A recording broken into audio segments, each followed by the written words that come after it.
Hace más de 2500 años que en Grecia floreció una de las civilizaciones más influyentes del siglo 8 al 2 a.C., sobre todo en lo que respecta al aspecto político, artístico y filosófico. Esta fue una de las primeras culturas de esplendor en Europa, que marcaría para siempre la historia, dejando una huella al cambiar al mundo.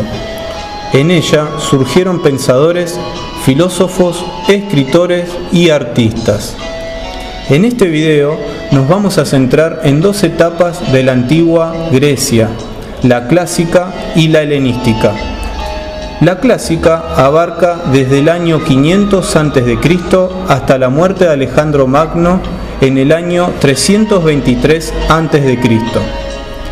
Este se caracteriza por ser el periodo de mayor expansión, donde se destacan las guerras médicas, la democracia ateniense de Pericles, las guerras del Peloponeso, la época de Filipo II y Alejandro Magno. Aquí también ocurre la fusión entre la cultura oriental y occidental. El periodo helenístico surge debido a la decadencia de las polis griegas, como Esparta, Atenas, Corintios y otras, y trajo la consiguiente dominación de Macedonia en el mundo griego.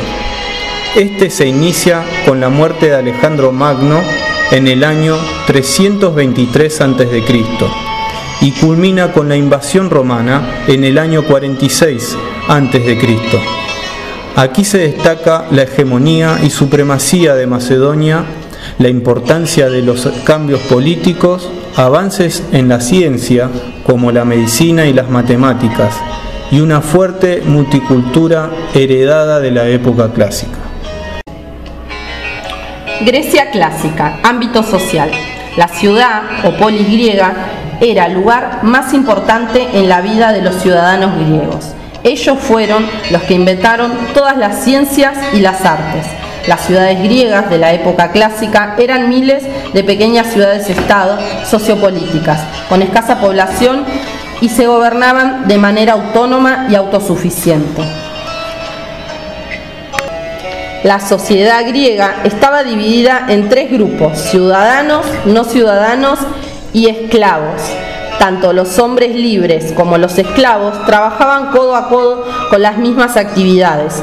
Solo se diferenciaban en que el libre trabajaba para conseguir un beneficio para él mismo, mientras que el esclavo trabajaba para que su dueño se quedara con parte de los beneficios. Los ciudadanos eran hijos de griegos y gozaban de todos los derechos del Estado, y tenían también ciertas obligaciones. En Atenas, por ejemplo, solo los ciudadanos participaban de la política y podían comprar tierras. Entre otras obligaciones estaba defender la ciudad ante los enemigos y participar obligatoriamente de la política.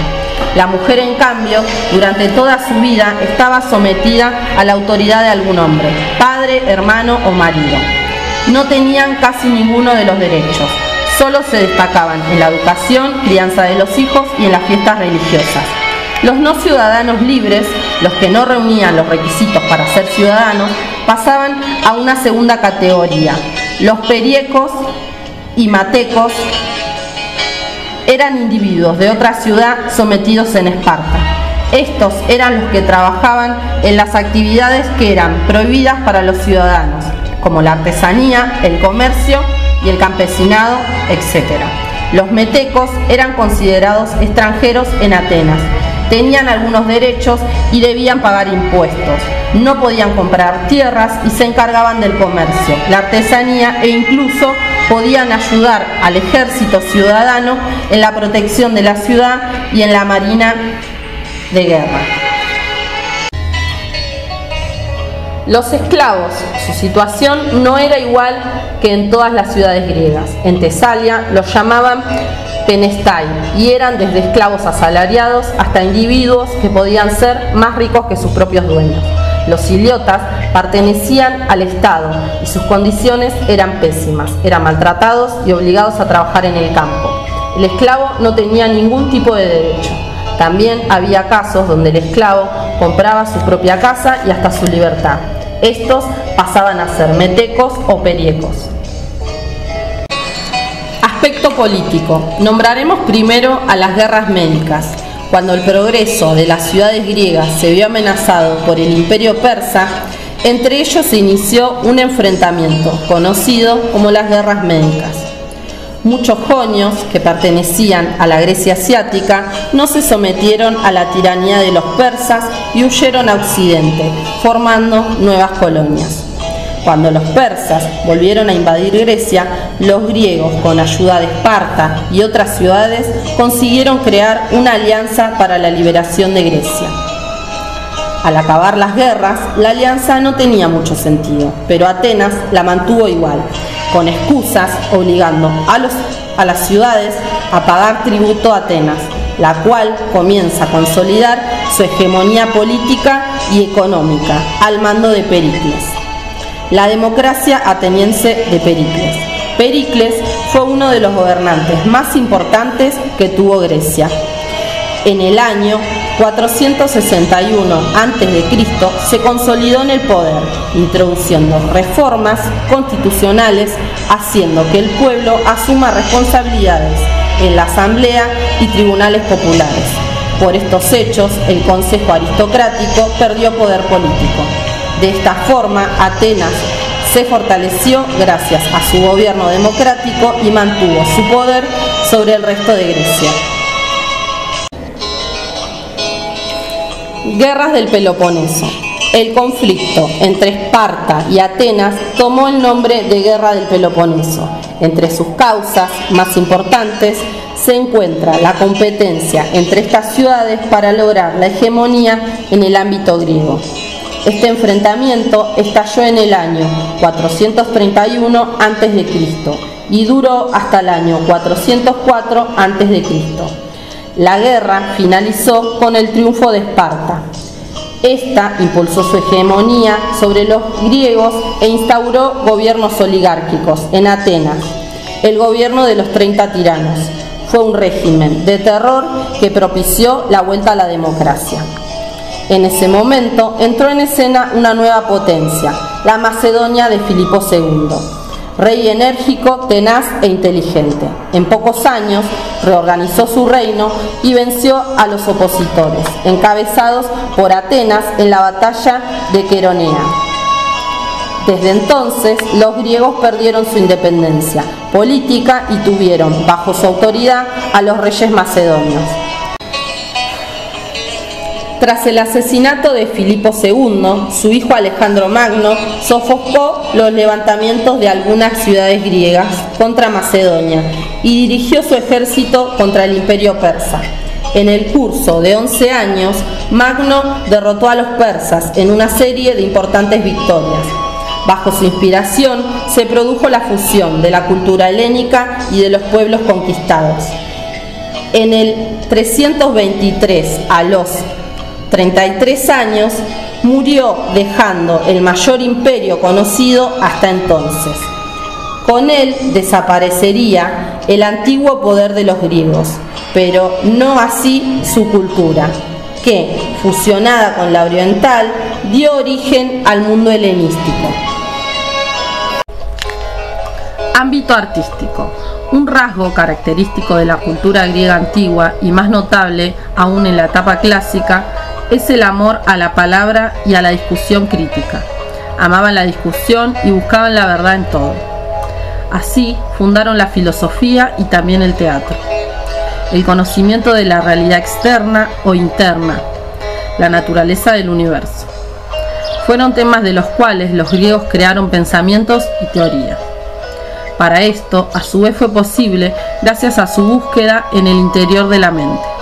Conócete a ti mismo, es una máxima de Sócrates. Yo me investigué a mí mismo, escribió Heráclito. El arte en el siglo V y IV a.C. fue el periodo de oro de la escultura y la arquitectura clásica. En este trayecto, los elementos decorativos y técnica empleada casi no variaron respecto al anterior, lo que la lo que le caracteriza a la cantidad de obras ejecutadas con un alto grado de refinamiento y perfección de los trabajos realizados. Se tratan por lo general de obras de carácter religioso, santuarios y templos. Las ciencias, lo que sabemos de algunas fuentes, por ejemplo, los textos de Aristóteles, la principal preocupación por los presocráticos, tales de Mileto, Anaxímenes y otros, en los cuales las causas primeras, la esencia, la forma propia de cada cosa. También los hubo como los pitagóricos, quienes se acercaron a la metafísica buscando las causas primeras inmateriales y sostuvieron que éstas eran los números. Periodo helenístico. Se refiere al periodo de la antigua Grecia, que se inicia con la muerte de Alejandro Magno en el 323 a.C. y culmina con la invasión romana en el año 46 a.C. Aunque el establecimiento del gobierno romano no rompiera con la continuidad de la sociedad y la cultura griega, las cuales perdurarían sin cambios significativos hasta la llegada del cristianismo, el cual sí va a marcar el fin de la independencia política de Grecia. En cuanto al ámbito político, Alejandro Magno dirigía una de las mayores expansiones en el mundo antiguo, que abarcaría las regiones de Grecia, Macedonia, Egipto, Palestina, Persia y Macedonia. Durante este periodo, la importancia del territorio actual de Grecia dentro del mundo de habla griega va a declinar rápidamente. Los grandes centros de cultura helenística ahora serían Alejandría y Antioquia, las capitales de Egipto y de Siria. Después de la prematura muerte de Alejandro, sus sucesores, los diáconos y epígonos, comenzaron a dividir el enorme imperio conquistado. Todos los intentos de mantener unidos los vastos territorios conquistados fracasaron. Entre los años 284 y 277 a.C., después de largas disputas y diversas guerras entre los generales de Alejandro Magno, se establecieron las tres grandes monarquías helenísticas: dinastía Seleucida, dinastía Antigónida y dinastía Ptolomeica. Estas son monarquías muy centralistas que acaban con la vida política de la polis. Ámbito cultural y social. La cultura griega se dedicaba casi exclusivamente a la agricultura y las tareas pastoriles. Las ciudades eran escasas, ya que casi toda la población residía en el campo. Los generales que sucedieron a Magno ejercían monarquías muy centralistas. Decaen la industria y la agricultura, pero florece el comercio. Surge una clase dirigente urbana formada por griegos helenizados. Alejandría, situada en la parte oeste del delta del río Nilo, se convertiría en la capital griega de Ptolomeo. El soberano construiría monumentos, museos, bibliotecas y atraería a su corte intelectuales y artistas de todo el mundo helenístico. El jónico ático, dialecto hablado en Atenas durante el periodo clásico de la antigua Grecia, evolucionó hacia una forma conocida como koiné, literalmente común de todos, y se convirtió en la lengua común de todos los pueblos helenizados. Era una clase dirigente cosmopolita. Se acentuaban grandes brechas y las poblaciones campesinas asimilaron solo superficialmente la cultura griega dominante. Mantuvieron sus costumbres y tradiciones ancestrales. Para concluir, en esta breve pero enriquecedora exposición, hemos recogido los periodos de consolidación, expansión y decadencia a través de la historia, motivando una serie de intercambio cultural donde también se ocasionó el desarrollo integral de Grecia. Desarrollo que alcanzó su máximo apogeo e irradió sus influencias al mundo, teniendo como eje de este destello a las ciudades de Atenas y Esparta.